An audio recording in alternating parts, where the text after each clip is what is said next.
اعوذ باللہ من الشیطان الرجیم بسم اللہ الرحمن الرحیم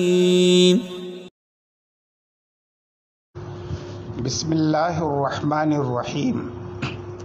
میں مجاہد حسین رضوی، استاذ دارالعلوم غریب نواز الہ آباد درجہ رابعہ کے متعلمین سے مخاطب ہوں اور شرح جامی بحث اسم کا درس دینے جا رہا ہوں۔ اسباب منع صرف میں سے دوسرا سبب وصف کا بیان چل رہا ہے۔ اس سے متعلق کچھ بحثیں آپ نے کل کے سبق میں پڑھی تھی اور دوسری بحث آج ہم آپ کے سامنے رکھیں گے۔ اس دوسری بحث سے متعلق جو عبارت ہے، پہلے وہ عبارت آپ بغور سماعت فرما لیں۔ کہتے ہیں والمعتبر فی سببیت منع الصرف هو الوصف الاصلی لإصالته لا العرضی لعرضیته فلذلك قال المصنف رحمه الله شرطه أي شرط الوصف في سببیت منع الصرف أن يكون وصفا في الأصل الذي هو الوضع بأن يكون وضعه على الوصفية لا أن تعرضه الوصفية بعد الوضع في الاستعمال سواء بقي على الوصفية الأصلية أو زالت عنه فلا تضره بأن تخرجه عن سببية منع الصرف الغلبة أي غلبة الاسمية على الوصفية ومعنى الغلبة اختصاصه ببعض أفراده بحيث لا يحتاج في الدلالة عليه إلى قرينة كما أن أسود كان موضوعا لكل ما فيه سواد فكسر استعماله في الحية السوداء بحيث لا يحتاج في الفهم عن إلى قرينة۔ اس سے پہلے کہ میں اس عبارت کا سلیس ترجمہ آپ کے سامنے رکھوں، اس عبارت کے اندر جو باتیں بیان کی گئی ہیں اختصار کے ساتھ آپ ان کی وضاحت سماعت کر لیں۔ دیکھیے، غیر منصرف کا سبب بننے کے لیے وصف کے اندر یہ شرط ہے کہ وہ وصف اصلی ہو، عارضی نہ ہو۔ وصف عارضی یہ غیر منصرف کا سبب نہیں بن سکتا۔ یہ شرط لگانے کی وجہ کیا ہے؟ آپ اسے 3 مقدمات کی روشنی میں سمجھیں۔ یہ مقدمات آئندہ بھی آپ کے کام آئیں گے۔ پہلا مقدمہ یہ ہے کہ اسما کے اندر اصل انصراف ہے اور کسی اسم کو غیر منصرف بنانا گویا اسے اپنے اصل سے اکھاڑ دینا ہے یا اصل سے ہٹا دینا ہے۔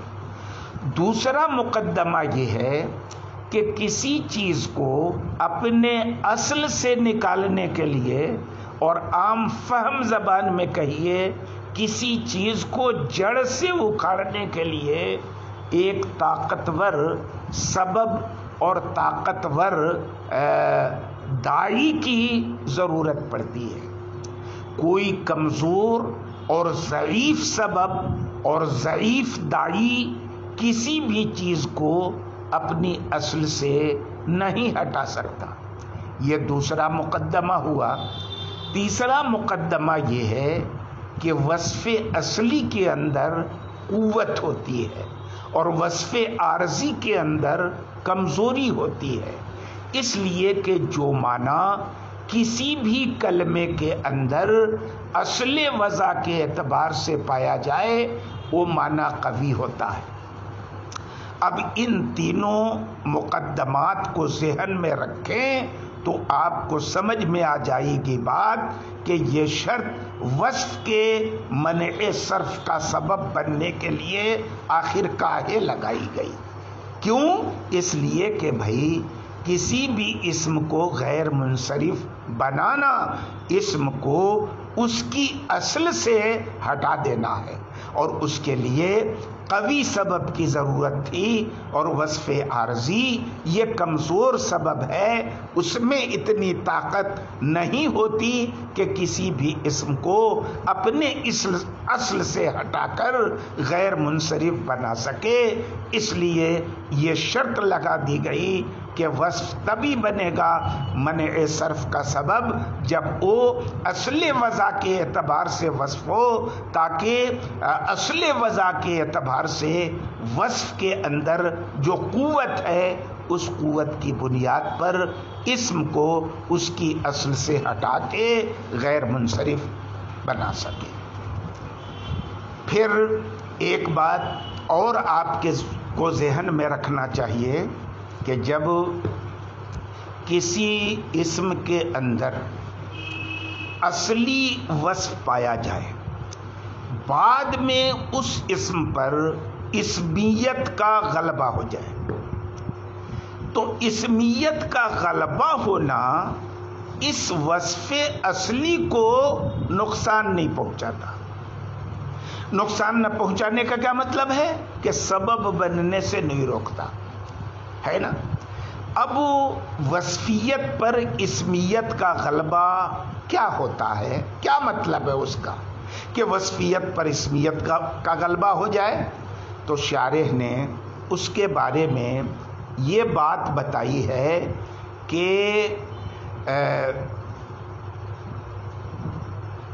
یہ اسم جو ہے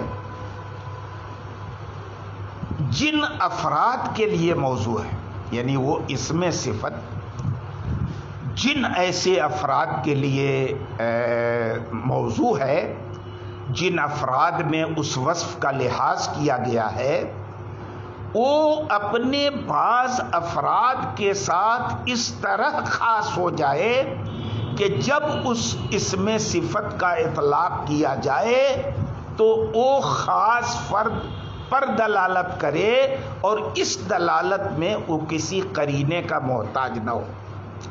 ایسی صورت میں کہا جائے گا کہ وصفیت پر اسمیت کا غلبہ ہو چکا ہے، کیونکہ ایک فرد کے ساتھ خاص ہو گیا۔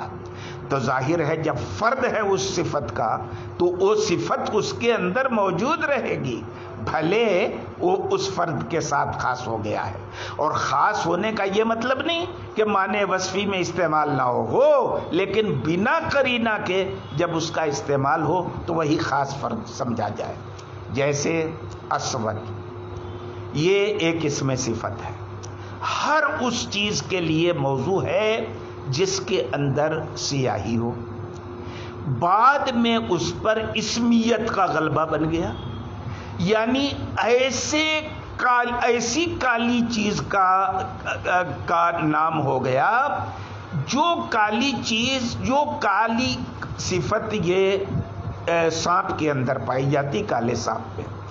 تو اب جب بھی اسود بولا جائے گا اور کوئی قرینہ نہیں ہوگا تو یہ لفظ اسود کالے سانپ پر بنا قرینے کے بولا جائے گا۔ اور اسی طرح سے ادہم بھی ہے اور ارقم بھی ہے کہ جس میں بھی تہمت اور سواد ہو اس کو ادہم بولیں گے، جس کے اندر بھی چت کبراپن ہو یعنی سفیدی اور سیاہی مخلوط ہو تو ارقم بولیں گے۔ لیکن ادہم یہ بیڑی، لوہے کی بیڑی کے ساتھ خاص ہو گیا ہے، اس میں بھی تہمت ہوتی ہے، اور ارقم بھی چت کبرے سانپ کے ساتھ ہوتا ہے، کیونکہ یہ اس میں یہ وصف پایا جاتا ہے۔ تو اب یہ اسمیت کا غلبہ یہ وصف کو اسم کی طرف منتقل نہیں کرے گا، یا اسمیت کا غلبہ ہو گیا ہے تو یہ وصف کو سبب بننے سے یہ غلبہ نہیں روکے گا۔ اچھی بات ہے صاحب۔ ایک اور بات، آخری بات آپ یہ سن لیں کہ ماتن نے اس شرط پر، یعنی وصف کے اصلی ہونے کی شرط پر اور اسمیت کے غلبہ کے مضر نہ ہونے پر وجود و عدم کے اعتبار سے دو تفریعات کا ذکر کیا ہے۔ پہلی تفریع مررتو بنسبت 40 میں ہے، جو 40 ہے وہ اس شرط کے نہ پائے جانے کی وجہ سے منصرف ہے، اس لیے کہ اس کے اندر آپ نے جیسا کہ پہلے پڑھا، بتایا میں نے آپ کو، وصف اصلی نہیں ہے، کیونکہ 40 عدد کے لیے موضوع ہے، صفت کے لیے موضوع نہیں ہے۔ یہ وصفیت عارض ہوئی ہے استعمال میں، مررتو بنسبت 40 میں، تفصیل میں پہلے بتا چکا ہوں۔ دوسری تفریع یہ ہے کہ اسود، ارقم، ادہم تینوں اس شرط کے پائے جانے کی وجہ سے، کس شرط کے پائے جانے کی وجہ سے کہ وصف اصل وضع کے اعتبار سے ہو، ہے نا، یہ وجہ سے غیر منصرف ہیں، کہ اس لیے کہ بھلے ان پر اسمیت کا غلبہ ہو گیا ہے لیکن ان تینوں کے اندر وصف اصلی پایا جا رہا ہے، مگر وصف اصلی کو غلبہ اسمیت کا نقصان نہیں پہنچاتا، وہ سبب بنے گا، اور اس بنیاد پر اسود، ارقم اور ادہم وزن فعل اور وصف اصلی کی بنیاد پر غیر منصرف رہیں گے۔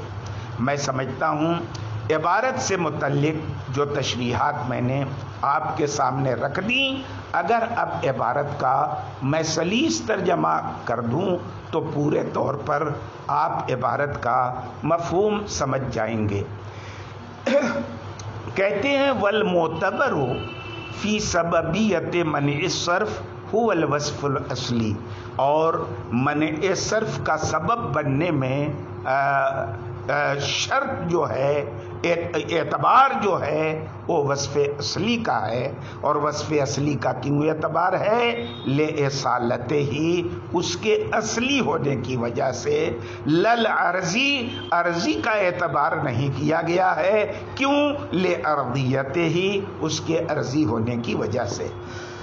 فَلِذَلِكَ قَالَ الْمُصَنِّفُ رَحِمَهُ اللَّهُ، اسی لیے مصنف رحمت اللہ علیہ نے فرمایا شرطہ اے شرط الوصف فی سببیت منع الصرف، وصف کی شرط یعنی وصف کے منع صرف کا سبب بننے میں شرط یہ ہے کہ وہ اصل وضع میں وصف ہو۔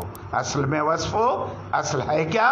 الذی هو الوضع، جو وضع ہے، یعنی اصل وضع میں وصف ہو، بیں طور کے اس کی وضع وصفیت پر ہوئی ہو، نہ یہ کہ وصفیت اسے بعد وضع استعمال میں عارض ہوئی ہو، خواہ وصفیت اصلیہ پر وہ وصف برقرار رہے یا وصفیت اصلیہ زائل ہو جائے اسمیت کے غلبے کی بنیاد پر۔